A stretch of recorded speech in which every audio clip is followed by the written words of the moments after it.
Hey there folks, my name is Brock Chart and we're back at you with another rock tutorial. This one is Goin Back from Five Finger Rock Book 2. Yeah, I really love this piece. This one is kind of inspired by, there's a British rock group called the Fratellis. And so I could see that, maybe a little bit of Arctic Monkeys and then a little bit of Ben Folds towards the end there too.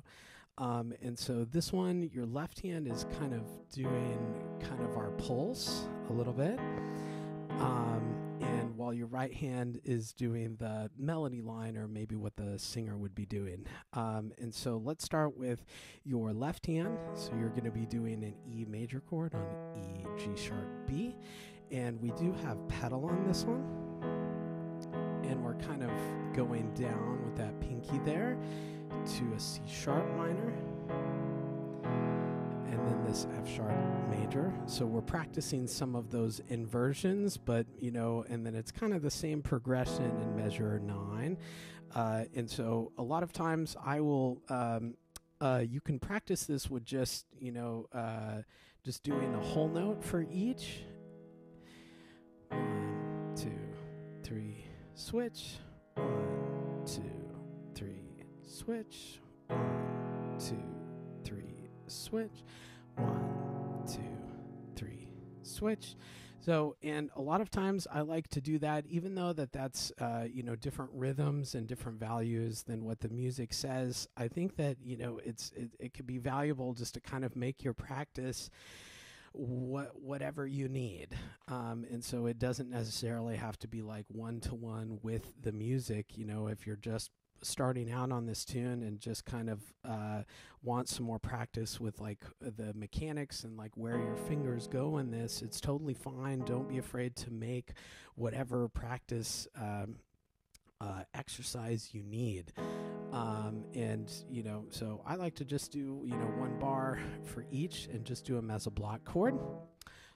It can also be helpful if you're more of a chord player to write in some of the chord symbols over the top there. I'm a jazz player and read better with chords, and so that sort of stuff always helps me. But that might be also more confusing for some players, so whatever works best for you.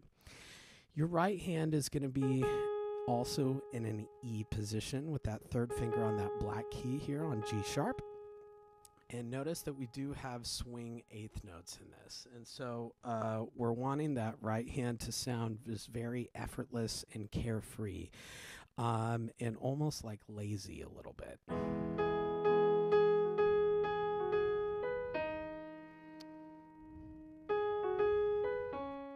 Very song-like, very much like a singer. And we're going to kind of stay in that position. Be careful that a lot of the stuff is actually on offbeats, especially like that second measure. We have 3 and 4 and 3, 4 and. So a lot of and a 4 anticipations there.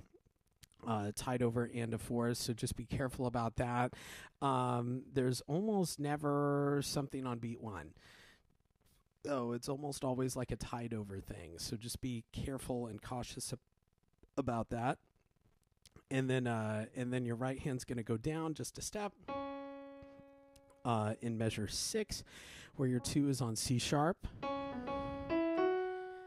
and 4, 1, 2, 3, and then we kind of have the same thing. And check that out, though. It's a very similar motif, but I'm going to go 3, 1, 2, 4, 5, so then I can reach up to that C sharp. And so let's try that again. This will be measure 9 there. Ready, go. 1, 2, 3, 4. So, and the pedal there can also help kind of hide that hand position change. Some students have an issue with some of these like grace notes, like in measure 12. And there's 2 ways that I like to teach grace notes. Number 1, you could just quickly go like 3, 2.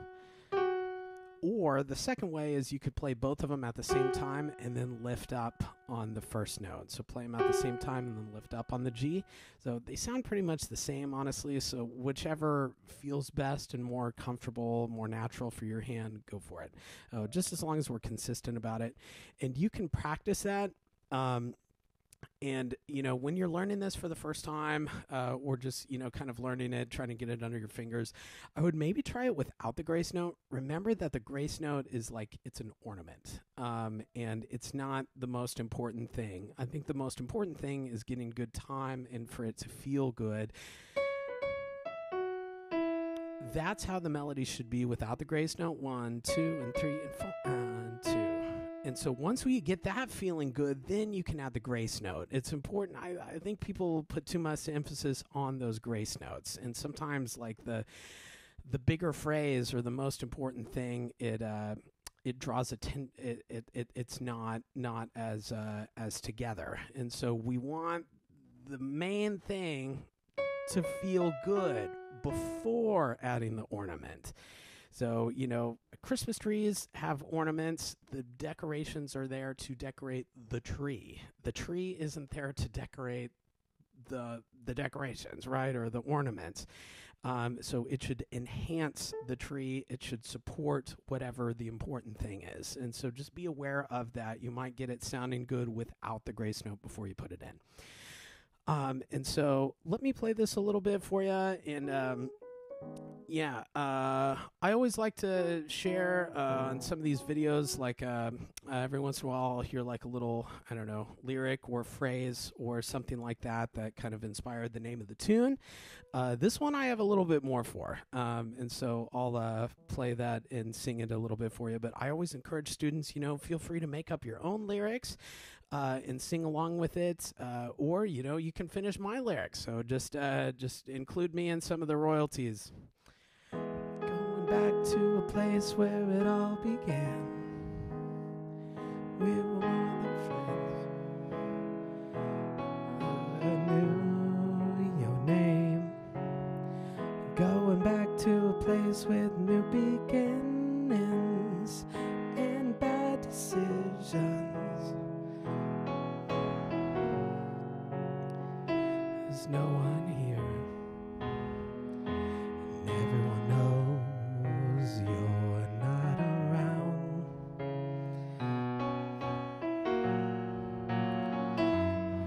I'm going back to where it all began.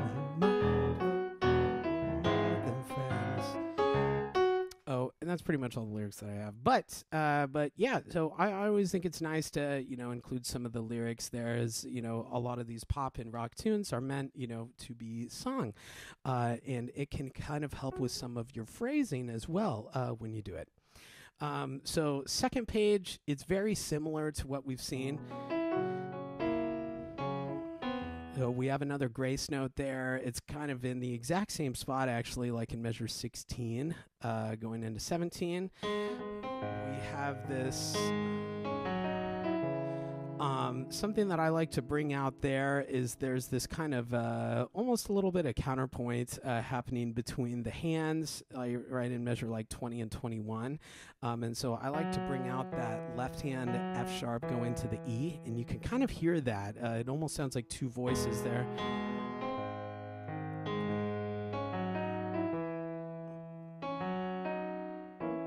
It's kind of like this chord here, or this like G sharp dominant going to C sharp minor, and so this really wants to go to the third. And so when you're doing this, I would try to bring that out. Knows your F, E.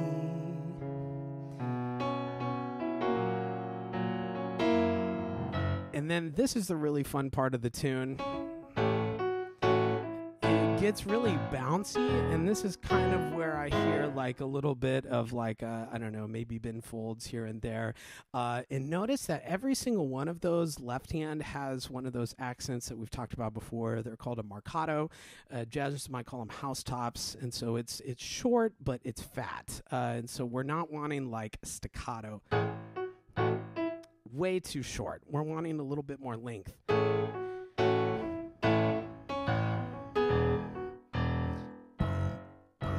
And And so you can hear that, you know, they are quarter notes, but a little bit more length on them. And so the challenge is, you know, the right hand is very smooth, very legato, while that left hand kind of has that pulse, that quarter note pulse there. And so I would recommend, you know, taking hands alone. You know, you want this right hand to sound effortless and like a singer. Back to where it all began, and more that we were more than friends. And your right hand is kind of doing a dual role. In the upper part of your right hand, you have the melody. Back to where it all began. And then you are also in the lower part of your right hand kind of doubling some of these chords. Some of those quarter note sort of rhythms, like in measure 25 and measure 26. We have it again in 27 too. And so just be aware of, you know, what is your right hand playing and what role does it have in the music. Let's see. And so that's kind of that part. And it kind of builds. So we do add some pedal to get some sound right in measure 30. And then it kind of starts that groove again.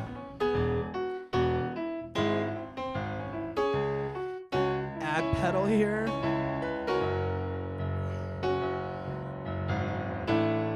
And then the ending. So just be careful about the pedaling there. The pedaling is really, really specific, especially on the end there. Everything's kind of like longer phrases, but I do want a gap in the sound in measure 42 between like the and a 2 and the and a 3 there. And so we can slow that down and practice, excuse me, together. This will be 41, 2, 3, 4, 1 and 2, and 2, 1 and 2, ba. So that is a true staccato note. So we are wanting like a little bit of space right there. 1, 2, 3, 4, 1, 2, So, and I think that'll do it for Going Back. So thank you guys for tuning in. I appreciate it. And I hope that you like the tune and hope this video helped you learn it. So thank you again. I'll see you in the next one.